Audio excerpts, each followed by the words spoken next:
Join our knowledgeable hosts as they dive into the captivating universe of comic books, movies, TV shows, and pop culture.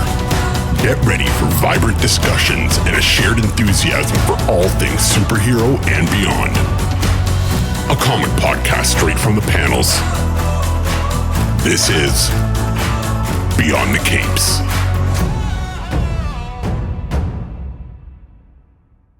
All right, everyone, welcome back to another episode of Beyond the Cape. With us today is Jim Butcher. You might have read one of his books, The Dresden Files, Cinder Spires. Welcome to the show. Hey, thank you very much. All right. So for those who are not familiar, your first book series, kind of your debut novel, it was The Dresden Files, correct? It was. Now, when you made that, was that always like the goal? Like you just started out, you always want to be a writer, or was that something you kind of came into earlier on? I thought I might want to be a writer about age 18, senior year. This will tell you something about me. I was my senior year. We're kind of up on the end of the year, and so I was a senior, so I was cutting class because cool seniors get to do that. But I was in class to go to the library and read. So I was in the library reading, and in walks the vice principal in charge of discipline, whose name was Leroy Brown. So bad Leroy Brown, our vice principal, rolled in and sees me in the library. He's like, "Jim, what are you doing in here?" And I'm like, he's like, "Oh, you're here for the writer's talk." I'm like, "Yes, I'm here for the writer's talk." He's like, "Okay, good. You can help me set up some chairs." He knew what was up, but I was one of the good students, so he didn't give me too much trouble. And so I helped him set up chairs. And then the writer came in. It was Margaret Weiss, co-author of the Dragonlance Chronicles. Yeah, came in and talked about writing, and and I was kind of blown away because I had considered trying to do something like that, and I thought, nah, I'm just this kid from Independence, Missouri, in the middle of nowhere. Nobody's ever going to want to listen to what I had to say. But Margaret was from Independence, and she'd written a big series, so maybe I could do it too. And it was the next summer that I wrote my first novel based on kind of based on that experience. And it was a terrible novel, but it was the next summer I wrote it. Yeah, I mean that's incredible. Taking that first step, even when we talk to comic book creators, that's a hard step to take, to put yourself out there for that very first time. Oh yeah, absolutely. I mean, and it wasn't like it was a good book or anything. It was an awful book, and so was the next, the one after that, and the one after that, and the one after that, and the one after that. But the one after that was okay. So I got going after that one. Yeah, that first step is always the trickiest, but after that, you might stumble some more, but it's a lot easier to walk. Sure. Now, with your series, have you always been interested in the kind of the sci-fi or kind of adventure or kind of mystical-esque genre? When I started off, I was going to be writing Tolkien-esque massive epic fantasy novels because that's what I was going to be, was a massive epic fantasy. That was the plan. And I'd written, and every novel that I'd had basically was one of those, except for this one novel that I started that was a kind of a divergent thing that I did, sort of this X-Files meets X-Men thing. But by the time I'd been taking classes with Deborah Chester, who was my writing teacher. She taught a class called Writing a Genre Fiction Novel. And for the class, you wrote a genre fiction novel. When you came into class, you talked about it. At the end of the semester, you turned the novel in. And if it was a professional level novel, you got an A. And if not, you got a B or a C or a D or whatever she felt it was. I had taken the class several times. I'd written I think 3 novels for her that hadn't gone so well because I was taking it every semester that I could get it. And finally, the 4th time I took it, she's like, when we're talking about writing in class, you're always talking about either the Anita Blake books by Laurel Hamilton, who was one of the authors I was reading, or you're talking about Buffy the Vampire Slayer, of late. And when we're talking about writing, or you're talking about Babylon 5, because that was, I learned a lot of my writing watching Babylon 5 as well. And she's like, maybe you should try writing one of these novels instead of just your standard fantasy novel. And I was very furious that she had made that solution. So I decided to prove her wrong. And the way I decided to do it was, I was just going to do everything she told me to do the next semester. I was going to fill out all her little forms and do her little worksheets and character outlines. And she would see what terrible cookie cutter crap emerged from that kind of process. And so I wrote the first book of the Dresden Files, which eventually, which showed her. Take that.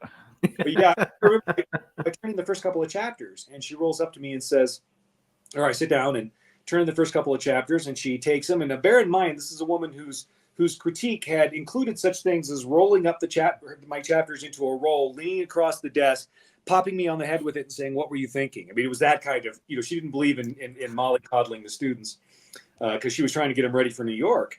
And so, she picks up the chapters. I'm sitting here waiting to take fire afterwards. And instead, she kind of squares them off, sets them back down, pushes them across the table to me and says, "You did it."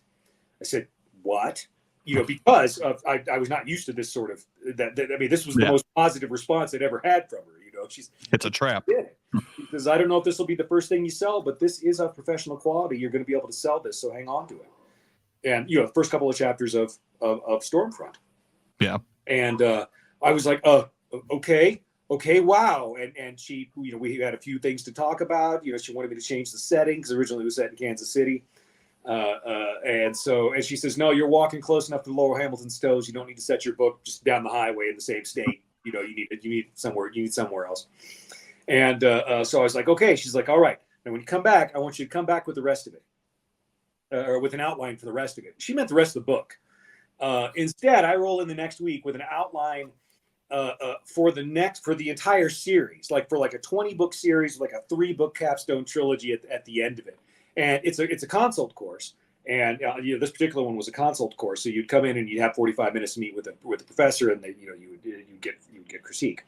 And I realized that at about minute 42, I realized I've been talking the entire time how excited I am about this series, for the rest of it. And so finally I go, "What do you think?"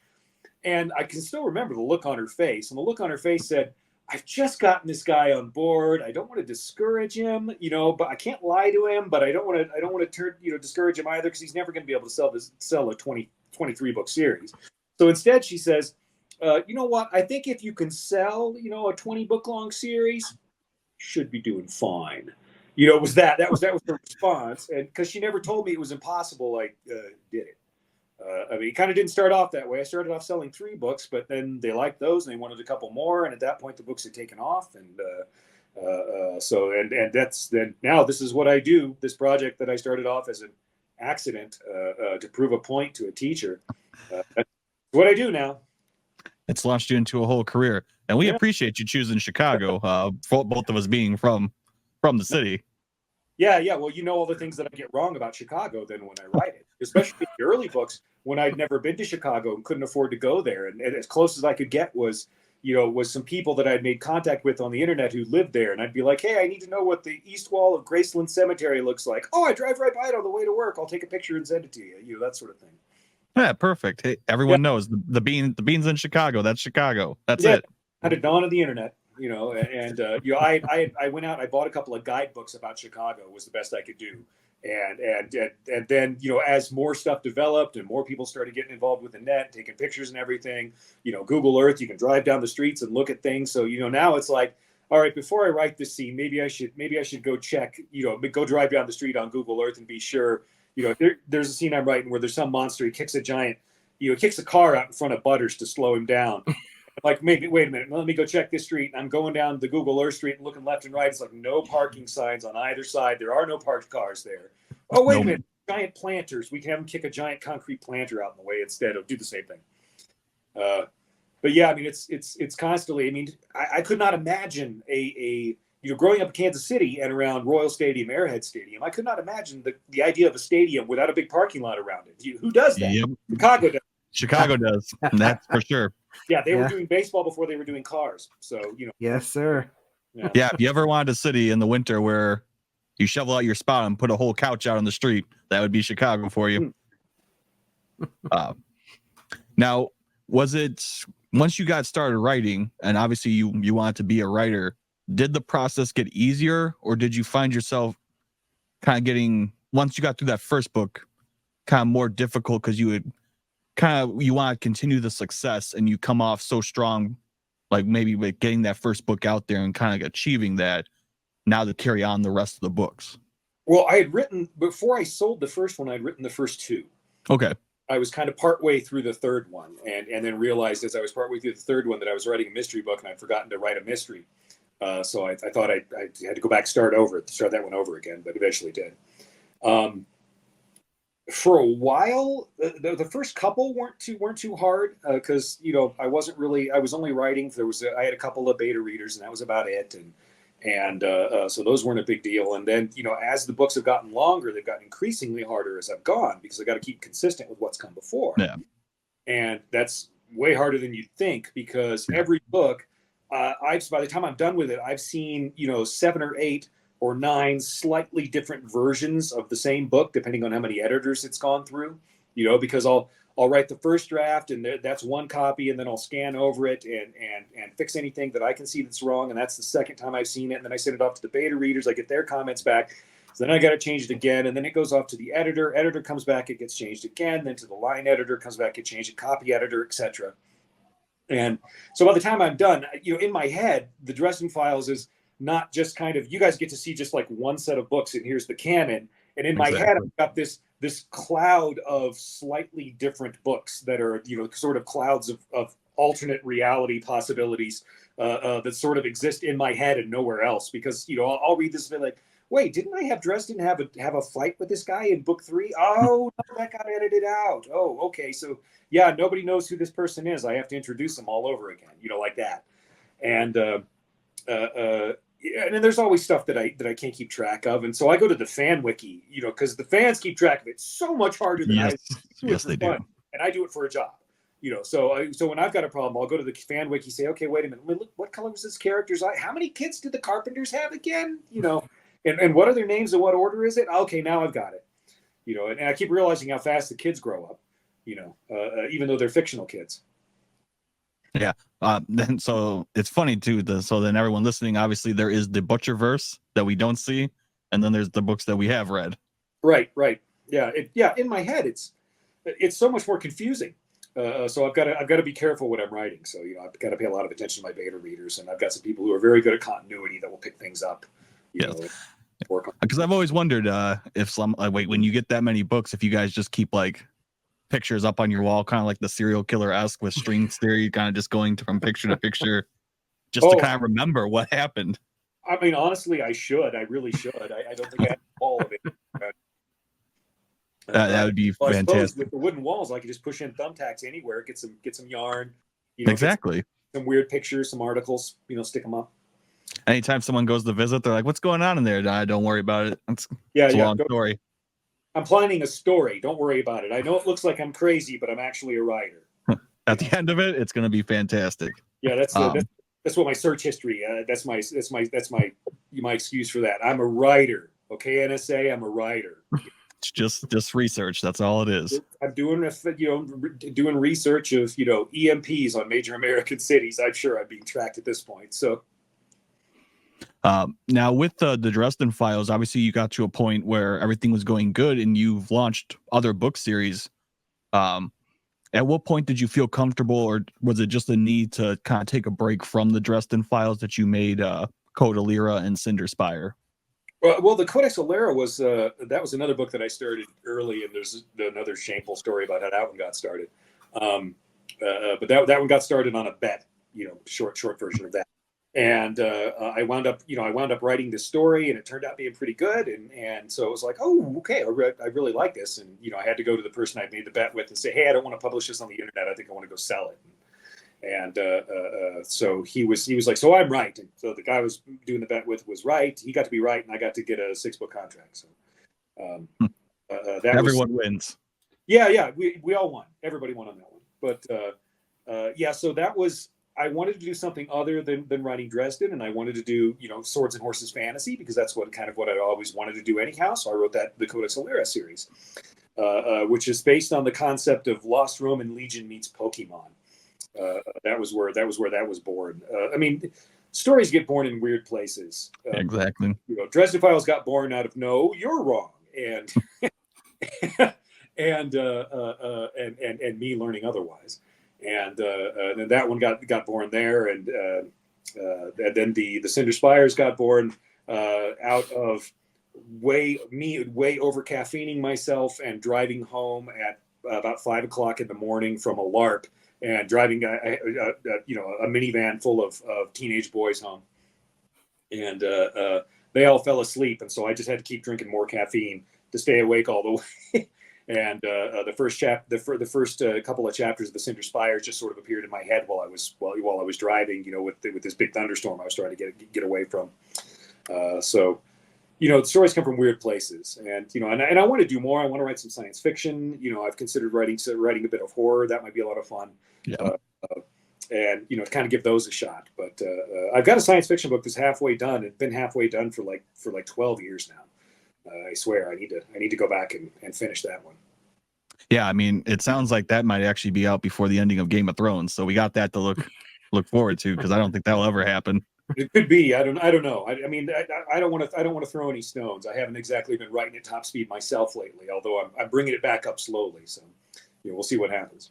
Perfect. Have you ever thought with all your books of doing kind of like almost like a comic book, an annual, like almost like I wouldn't say a meetup, but kind of a crossover, I guess, or like a short story crossover prose? Oh, I don't know. Who knows? Maybe. The thing is people come up to me with like ideas for stuff all the time, and I hate saying no. And I get really excited about the idea. So I wanted, so I've got an idea for this anthology, and I want you to write a story. And I'll be like, yes. And I want to do that. And then they'll say, okay, great. And we'll contact your agent and get it all set up. Okay, fantastic. I want to do that. And then I'll look at my schedule and be like, when am I going to do that? How am I going to fit this in? And so I wind up writing all these short stories. I really hate writing short stories, but people keep coming up with good ideas and give me a good idea for a story. And I've got to do a Valkyrie story for an upcoming one pretty soon. So I think that one's awesome. I've got to do a Payback story. So that's coming up pretty soon too. That will be good. That'll be fun. What's been one of the hardest things, kind of as you've been into this writer profile and career, that you didn't think maybe was going to be as difficult as it turned out to be? It's all the stuff that is part of the writing career that isn't actually writing. So it's stuff like appearing here today. So doing. Yeah. I'm like a hermit in real life. And I've got like this character that I go play at conventions and so on, who's outgoing and remembers everybody's faces and names and stuff like that. And, I'm personally just kind of a very socially awkward person. I don't like it, but, I've sort of had to learn how to hat up and do interviews and appearances and stuff like that. So, those are the hardest bits, doing that stuff. What I really like doing is I like playing video games. I like LARPing, and I like writing, and those are the things that I like to do. I like to exercise, and when I have a chance. But I've been learning boxing lately. Is what I've been learning. So I learned what getting knocked out in the ring feels like. So that's always a learning experience. It is. Now I can write about it more effectively now. It's gonna be great. Yeah. And then I guess the last question before we transition here and kind of talk about the books themselves, I always like to ask writers, comic book, whoever kind of in the industry, what was it always like holding that first book that you had written that went to a store with your name kind of emboldened across it with your profile in the back? You remember back in the 80s, 90s, you could go to the amusement parks and they'd always have kind of this historical dress up place where you could go get dressed up in the clothes. They'd take your picture that was in some way associated with the park. And then you could buy a newspaper with your picture and the headline and everything like that. And you'd have the fake newspaper with your picture on it and the headline and so on. It felt like that. It felt like this is real. When you pick it up, it's like, there's my name and everything, but it's not real. And then I went to my first signing, which was at a mall in Oklahoma City. And no one came. I mean, the only one who showed up was my writing teacher. Came up because I'd gone to college in North. And my writing teacher came up and came to it. She was the only person who showed up and bought a book. And so it continued feeling not real. And it just kept feeling like I would go to conventions for like the first 3 or 4 books, before they came out. That I would get invited to a convention and I would go and they'd have a reading. Nobody would come. I'd be on a couple of panels. I'd say a few things. I'd go to like the signing where there would be a bunch of authors after a panel that would sit down and sign, and there might be 1 or 2 people that I would sign their books, whatever. And it was like, okay, well, I'm writing these books and they're being published, and apparently somebody's buying them because I am getting paid, but I didn't feel real. It didn't feel like a real writing. I wasn't sure. I was like, surely this isn't what it's like. And finally, the first time it really turned real was when I went to Dragon Con for the first time. They'd invited me, and they said, we want to have a Jim Butcher panel. And I was like, sure, okay. You go ahead and do that. We'll just pick a small room, was sort of my response. And so I'm going to my panel, and I'm running a little behind because it's Dragon Con. It was confusing when I was there the first time. It's hard to find all the different rooms, and I had to ask people for help. And finally, I got shown to the basement. I'm coming down this escalator to one of the rooms in the basement, and I get there, and the hall's completely full, and I can't really get forward to my room. I assume they're there for a different room, and so I just kind of go and I get in line. And I'm standing there waiting for people to go forward and hoping to get there on time. And I realize that like everybody's in line aside of me is staring at me. And I look up and I go, do I owe you money? And they're like, this guy's like, you're Jim Butcher, aren't you? And I'm like, yeah. And he's like, yeah, we're all here for your panel. And I'm like, you're what? And so I walked into the room, and it was like this huge room, and it was crowded. And it was the first time there'd ever been like a lot of people. And I'm like, oh my God, what is happening? This is not. Now, that didn't feel real. That felt unreal. But that was when I kind of went, oh, wait, I'm actually a writer that people are reading the books of. And this is happening. I'm going to have to deal with this now. And so I sat down. I made a bunch of dumb dad jokes. People laughed. Nobody threw any fruit at me. It turned out to be okay. Oh, that's even better. No one wants to get booed off stage. Yeah, it worked out. Yeah. All right. So obviously for everyone listening or still listening here, obviously your big books, Dresden Files, I think is what most people are familiar with initially. And then we do have Codex Alera and then Cinder Spires. If you had to sum up kind of each book, I guess, what would you say would be a quick 30-second pitch for each one? Well, I've got the Dresden Files down to the shortest one. I got it down to 3 words. Dirty Harry Potter is my pitch for the Dresden Files. Dirty Harry Potter is where that one goes. And that is accurate. Yeah, not too bad. But it's, wizard PI based in Chicago. He solves supernatural crime. He gets tangled up with gangsters and vampires and werewolves and all kinds of things. The book kind of keeps expanding in scope as we keep involving more and more, interesting / powerful bad guys. And that's kind of been going for a while now. So it's kind of, as the wizard turns at this point, there's some soap opera element to it, which is a lot of fun. Let's see. Codex Alera was, Lost Roman Legion meets Pokemon. Roman Legion disappears from where it is. It reappears on a world that is inhabited by these spirits that inhabit all living, that inhabit all natural things. So and the Romans call them Furies, of course, because they've got to have a name for them. And so there's Furies of earth, Furies of metal, Furies of wood, water, air, and fire. And everybody has some ability with them, and based upon how much you have, how powerful you are, you're kind of higher in the social standing, in the social hierarchy of their land, which is called Alera. It's based around a bunch of city-states, essentially, that generally have various conflicts. There's non-human races on the world, and because it's the Roman Empire, they squared off and fought them all. And that's kind of the situation where they are. And it starts off with a kid on a farm in the middle of nowhere, because that's where epic fantasies start. I didn't make the rules. That was Tolkien and C.S. Lewis doing that. True. And the Cinder Spires is a steampunk series. It's set in a world where the only way that humans can really effectively survive is in these giant towers that are 2 miles high and 2 miles across, called the Spires. And there's these big black obsidian black spires that everybody lives in, because the surface of the world is covered with all these creatures and alien beasts and monsters, and it's a hellish landscape and very difficult to live in if you're human. And so the only contact between the spires is by the airships that sail back and forth. So it's all concerned about airships. It's very much a kind of an Age of Sail style feel to it, is sort of what I'm writing.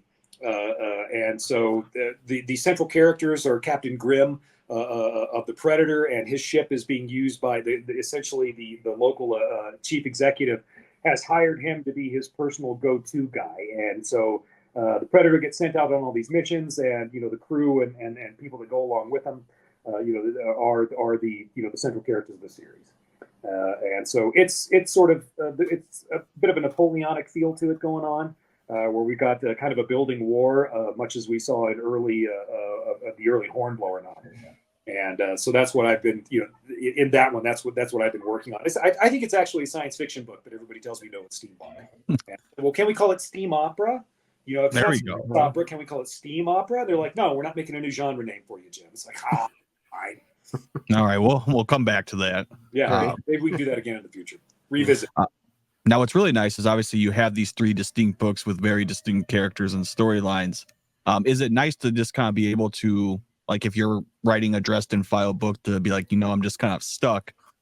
Let me pick back up on Cinderspire where I left off and see if that sometimes jogs something maybe for your other books, or kind of inspires you from continuing that story to then go back to the other stories to finish writing. Or I don't like to go back and forth between them. I like to do one book and then take a break from that world and do the next one.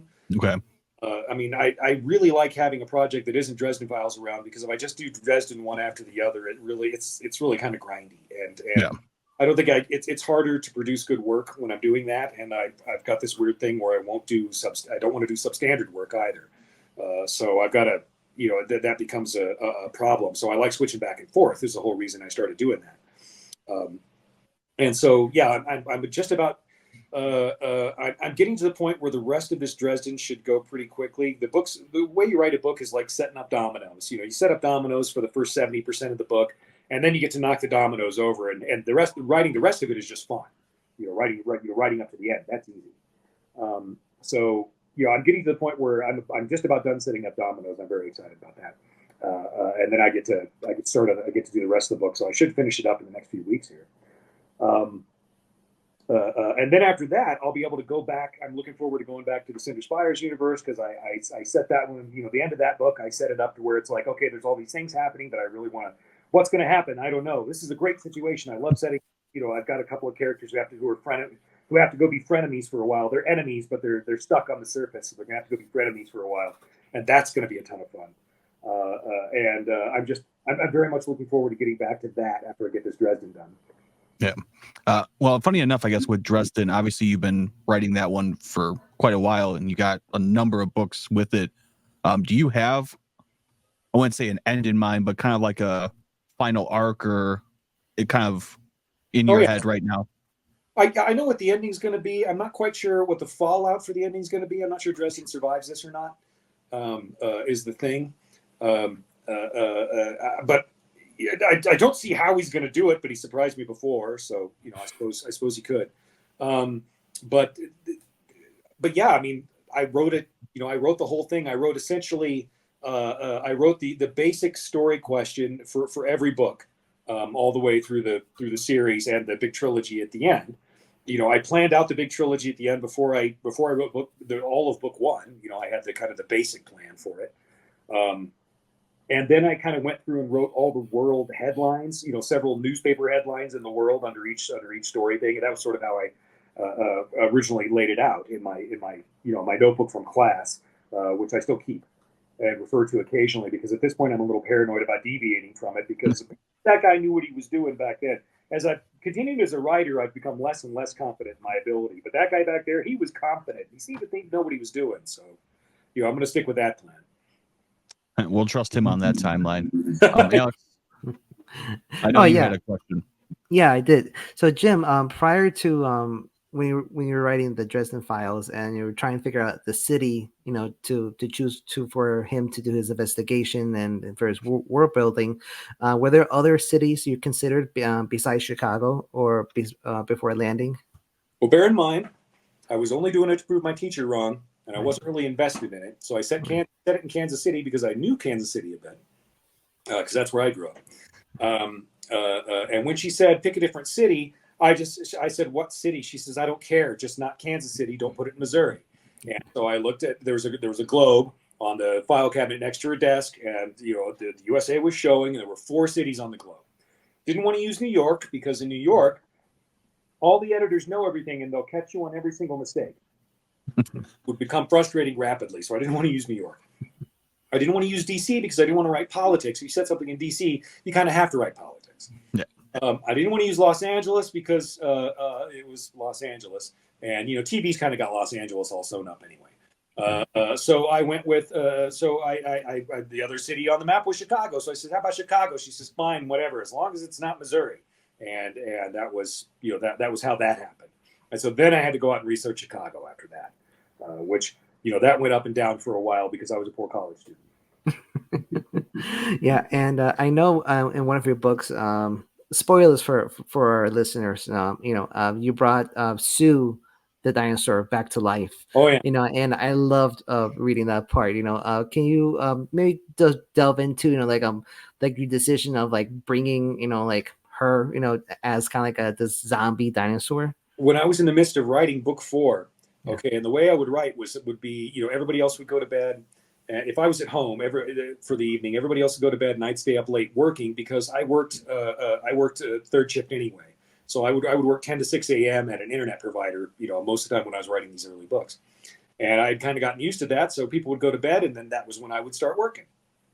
And so I was up late working on book 4, and watching the History Channel was on in the background while I was sitting on the couch writing.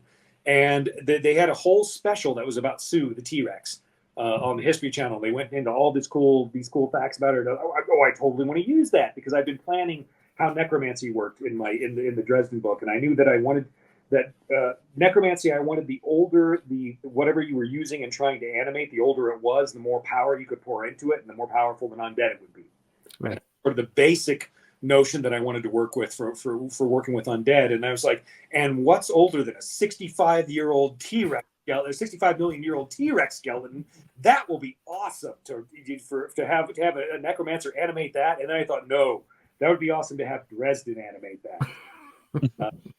So he winds up in a book riding the zombie T-Rex down the middle of Michigan Avenue, and that was one of my more favorite moments to write. I loved writing that one. I'd been planning it for like 5 years before I actually got to write it, and so when I finally did get to write it, it was like, oh yes, finally I get to do this. Yeah, I mean that was a really great moment, and I always had like a one question. Like I know in the premise of the book, Harry, whenever he's around any electronics, they short circuit, but he's always managed to bring in some like pop culture reference or quote or something like that. So I guess my question is like, is he able to go to a movie theater and watch these films, or somehow he just picks it up from somebody else who's seen the film? Or I've always had a question about that. He doesn't go to a movie theater. He goes to a drive-through. Or a drive-in, and he watches them at the drive-in because he can just go to the drive-in, park his car, turn it off, set out his chair, listen to everybody else's speakers, and watch the movie. And he can do it there. Perfect. That's perfect answer. Thank you. And then I know like a couple of years ago, the Sci-Fi Channel tried, bringing their own adaptation of your book and of the Dresden Files. It only lasted, unfortunately, like one season. Could you maybe delve into a little bit about that? Of like who approached you? Was it Sci-Fi? Was it somebody else approaching about adapting Harry into a television? I believe it was Morgan Gendel first. He was the one who wrote the Star Trek episode, the one with Picard and the flute, where he lived full life from the probe and. Yes. The way he remembers this civilization's been destroyed, and he was the one who came first, and then he sold it, got it sold, and Robert Wolf was the showrunner on that one, and he got to deal with Sci-Fi, and that got put together because they called me and they said, hey, there's a person here and he wants to he wants to give you so much money to have the rights to make a show for X amount of time. And, what I heard was he wants to pay for your family's health insurance for a year. And I was like, okay, fantastic. Yeah, I want that as well. So I made that deal. And I didn't really think anything would come of it. But as it turned out, it did. So the show got made. I wasn't really involved with it in as much as, I didn't really know what was going on until some of the fans worked out who was the showrunner was going to be, because they had sort of cross-referenced a bunch of different things and realized who it was. And so they forwarded the information to me, and they had this guy's email, and so I wrote him. I said, "Hey, are you the one who's going to be the showrunner? Because these facts came up, and so is it you who's gone?" He's like, "Wow, you're like a real life detective." I'm like, "Yeah, that's me, all right. I'm like a real life detective." but so we got to talking, and it turned out that we were both enjoyed. I'm like, hey, when you were doing Robert Wolf was one of the guys who was on DS9, and he was one of the big guys behind the Dominion War stuff. And I was like, when you were writing that, you were basing the Dominion on the Roman Empire, right? Because you kind of have these Greek advisors going around. You've got your legionnaires, you've got your Roman, you got your noble citizens, that are sort of in charge of everything. He's like, yes, exactly. And so it turned out we both played the Roman expansion for Dungeons and Dragons that had come out in the '90s, and we were both into that. And so we wound up, talking and getting on well. And that was the only way I had any sort of creative influence at all on the show, was that. And then originally, the show was designed to do season 1 and 2 of the books, or book 1 and 2, where it's going to be season 1, and they were going to kind of interweave the plot and have a big old crazy finale. And then, like 2 weeks before it got started, they decided to put somebody else in charge of the show from LA, and the LA person made the decision that was like, we're not going to do a serial. Nobody likes serials. We're gonna do episodic. He just got done with Charmed, and they've done episodes there. So he's like, nobody likes serials. Like, yeah, nobody likes serials. Game of Thrones. Yeah, right. And so they did. They decided to do it. They said, we don't have time to rewrite it. He's like, it's not a problem. Just change everybody's names and who's playing everybody, and make the episodes happen out of order. It'll be fine. So 2 weeks before, they had to rewrite the whole show. And so then they started putting it together. They started shooting it in the order that of which one would take the least special effects, because they had to make changes at the last minute, and the special effects company had to stop and start over again. So that was kind of interesting. I got to go out and visit. I got to visit when they were shooting the pilot, which was really cool. I really liked the pilot because they did the in-house with a really cool soundtrack. So it had like Beastie Boys and stuff like that on the soundtrack. It was awesome. But they couldn't afford that for the network show, so that didn't happen. With any luck, we'll be able to do another one. Hopefully for a streaming service like Amazon or Netflix. That would be a good way to do it. I have kind of made clear that I'm going to be working with the writers' room, and if there is a show like that in the future, though, and so that's hopefully I can pull that off if we go forward in the future. That'd be a lot of fun. Yeah, that'd be really great to see. Be brought back and you be able to have some type of creative control over that as well. That'd be neat. Yeah, that'd be really. I would probably say less control than input. There's very few people who have actual control of their project. Yeah. Right. I do want to have the input and say, hey, I want to give you what you want. Let's figure out a way that we can do that. And as far as creative challenges go, I think that's a good one. The studio says we need this to happen. I'll be like, all right, well, let me figure out a way to make that happen so that it makes sense within the story, rather than something that's just going to look like it was slapped together out of several different pieces of different creatures before and then turned loose. Right. Yeah, and I've loved the comic adaptation of the Dresden Files as well. That was that was good. That was a good one to work with. Yeah. I read it. It stayed really true to the novels, and then there was also the role playing game that came out of it. And I'm just curious. Like if you could go into a little bit of explanation of like how those two projects, the comic and the role playing, came together as well. The comics started with the Dabo brothers, and they they were running Dynamite at the time, or doing a lot of work with Dynamite at the time. And so we started off with them, and they're like, do you want to do a comic book? And I'm like, do I get to write the script? He's like, sure. I'm like, great. And so I wrote the comic book script, and I was getting feedback like, hey, you can't have the characters talk this much. I'm like, why not? They say, well, because we have to allocate real estate for them to speak, in speech bubbles and stuff like that.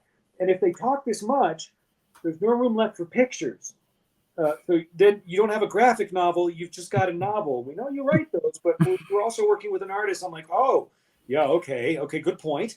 And so and I had picked as my model that I picked Neil Gaiman scripts to use as my model. And Neil Gaiman writes very, very detailed, very, very.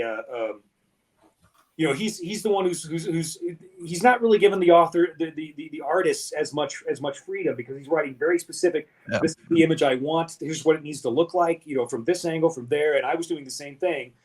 So in the picture is worth 1,000 words, and I was writing the 1,000 words for the picture, and so wound up being a lot more, being almost 200 pages of text, to do this graphic novel, which was way more work than I thought it was going to be. But I kind of thought it was worth it in the end. In the future, like, hey, maybe we'll have a comic. What would you think about working with a comic book script writer? And maybe you could write an outline and get together with the comic book script guy, and then you could just, he could write the script, and you could just tell us what the story is going to be. And I'm like, yeah, okay, I could do that as well, because it takes far less time. So that was in the future. That's what we did moving forward. But yeah, the comic books are pretty much meant to be canon. It fit in at some point in the Dresden timeline. I forget exactly where each one is, but I know they each got a spot where they go. Awesome. Yeah. And then how did the role playing come about? How did that pop up? That was my gaming buddy from college, Fred. We had met doing online role play on Mushes back when Mushes were a thing, and then he had sort of moved to the area and joined my D&D game, and so I had been one of the I like to torture my players the way I do my characters in books, and so he was one of the players I tortured extra hard. And he had gone off to start a company. He's like, hey, do you want to? I want to do a role playing game with the Dresden Files. Do you think we could? And I'm like, I don't see why not. That sounds like a great idea. And so and that was another thing that I didn't think much was going to come of it, but because Fred had put together a few smaller things at the time, but he had just sort of gotten his company lined up doing these smaller projects, and then this was going to be one of his first big pushes. And then Evil Hat made that, really put the effort into that. I mean, I remember when they sent me the initial copies of everything, and they're like, hey, we want you to look through this and go through all this text and so on, and make sure that we're not doing we're not going to do anything that's going to foul things up later. And they had people there who were so into the books, like way more than me, and I'm the guy who works there. They're way more into it than me, and they had figured out things that were going to happen, 7 books down the line, based on things that had gone before, and assuming that I was doing things consistently, which I'm trying to. And so they had picked out things that were going to be happening later. I said, hey, you got to take references to this and that out. But but really, I was thinking I was going to spend the whole time cringing about reading all this in character stuff that was being written back and forth between people in the books, and instead I'm laughing reading it because they've done such a great job. That was one of those cases of people who really loved the material, the original material, were working on that book, and they did amazing work with it. And to this day, it's one of the better role playing games that I think has been made. I really enjoy the fact that it exists, and I've been very pleased with how things have gone since then. By the time they made the card game, I was like, yes, okay, great, fantastic. For the cooperative card game for that one, I've gotten to play that a few times too. Which is a lot of fun because in the card game you can kind of posit different characters appearing in different parts of the book in different books than they actually appeared in the story, and so you get varied story that way. And there's lots of cool, interesting what if ideas that come up after I played that game. I can play that one. I can't play the role playing game though because try to imagine GMing me in the Dresden Files role playing. Because I'm like one of those guys who will argue with the DM from time to time and be like, no, it is that way. If necessary, I'll write it that way in the next book, sir. Like that. But if I'm the DM, then it's too much like work. So I'm like the one guy in the world who can play that one. Right. So one more question before I hand it back to Ryan. So out of the characters that you've written for the Dresden Files, which one have you said, would you say you've had the most fun writing? Obviously Dresden's a lot of fun to write, but he's easy answer, so I don't pick him. I usually go with Bob the Skull or Mab or John Marcone. Bob the Skull is sort of one of Harry's accomplice. He's a spirit that lives inside the skull, and he advises him on wizardly stuff. He's like the magic nerd that Harry goes to when something's too nerdy for him to know about magic. He'll go to Bob. Mab is sort of Harry's boss at this point. She's the Queen of Air and Darkness, monarch of the Winter Court of the Fae. She's definitely a villain, but she's kind of a villain who's sort of on the side of humanity in some ways. So Harry has been working with her recently. And then Marcone is he's sort of the Batman of the Dresden Files universe. He's the only regular human who's been recognized and accepted by the various supernatural entities. And so he's sort of the guy who gets along by being smarter than other people and better prepared for the most part is what he does. He's like an evil Boy Scout. Nice. Yeah. Nice. Thank you. Ryan? All right. Kind of one final question here before we talk about what's coming out from you later. There's a lot of pop culture to pick from. Obviously, you're a big fan of Tolkien. If for some reason you could pick one character from your favorite fantasy novel, Dungeons and Dragons, and incorporate it into one of your books, do you have a character or license that you would love to just kind of do a team up or crossover? There's the one I wanted to do, and I got to do it, and that was Spider-Man. I got to write a Spider-Man novel for Marvel. It's called The Darkest Hours. I think you can still get it as part of an anthology book. It's got like 3 books in it. But Spider-Man was always my favorite hero growing up. You know, I bought every Spider-Man comic there were. There were 4 of them coming out when I was reading comics. And I would work and save up my money every week and run to buy the new Spider-Man because they had a new Spider-Man that was out every week. And when I got to write that one, I had a lot of fun doing that. You know, I got to write, classic Peter Parker, Mary Jane, got to have the Black Cat involved, got to have the Rhino sipping tea on Aunt May's couch. It was great. And so that was the one that I'd really like to do. I don't know. I have enjoyed that. There's some things that some shows that I've just really enjoyed. Yeah. Anything from the Buffy universe, I enjoyed the hell out of. Firefly, I did obviously. Recently, I've really liked Invincible. That one was a lot of fun. Yeah. I liked Fallout. Oh my gosh, I would love to write any character that Walton Goggins was going to play. He steals everything. I mean, everything. Awesome in that show. And I really love how well they stuck to the Fallout lore, because it's like, yep, they're in a vault. That's what a vault looks like. They made it look exactly right. That was sort of my feeling every time I was watching a new episode of the show. It'd be like, oh, that's also very cool. Oh, that's also very cool, and just like the game, etc. Yeah, it's amazing when showrunners stick with the source and how amazing the show can get. So yeah. Oh yeah. So for everyone listening that is curious, what's the timeline we have for the next few books? The next Dresden book, I should be finishing it in the next few weeks. Is my guess. I'll probably make an announcement about it at Dragon Con. It's done, and everybody will go yay. Yeah, I hope. Then then as soon as I'm done with that, then I'll pick up on the next Cinder Spires book and get that going. There might be, I think there's some short stories I've got to write in there somewhere in between, so I'll be doing that as well, my copious spare time. Then if the TV show thing starts working out, then I'll also be having that to work on too. So we'll see what happens, and it's one of those things. It could go. We'll see. I feel good about the prospects of where it's what we're putting together right now, but it's Hollywood. Nothing's certain until it's cleared. So. Exactly. Yeah. All right. Well, we look forward to seeing everything come out. Hopefully we get this TV show. I think us and a whole bunch of other people, it's the best time right now. I think it's a great time to release it. So hopefully whoever's listening, if you got connections, help us out here. Thanks for coming on. Thank you for answering all of our questions. For anyone interested in keeping up to date with you on any releases, everything you got coming out, where are the best places to find you? You can look for Jim Butcher on Twitter. Google Jim Butcher. You'll find me on Twitter. You'll find my website. You'll find all of that stuff.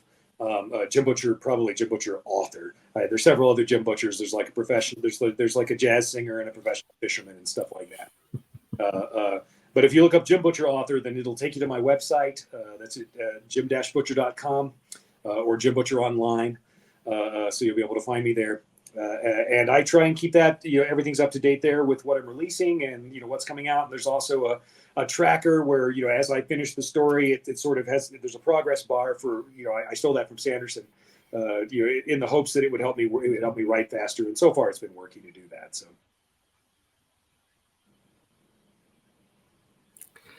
Right. You still there? All right. Yes. Sorry, there's a little bit of lag on our end. Sorry about that, Jim.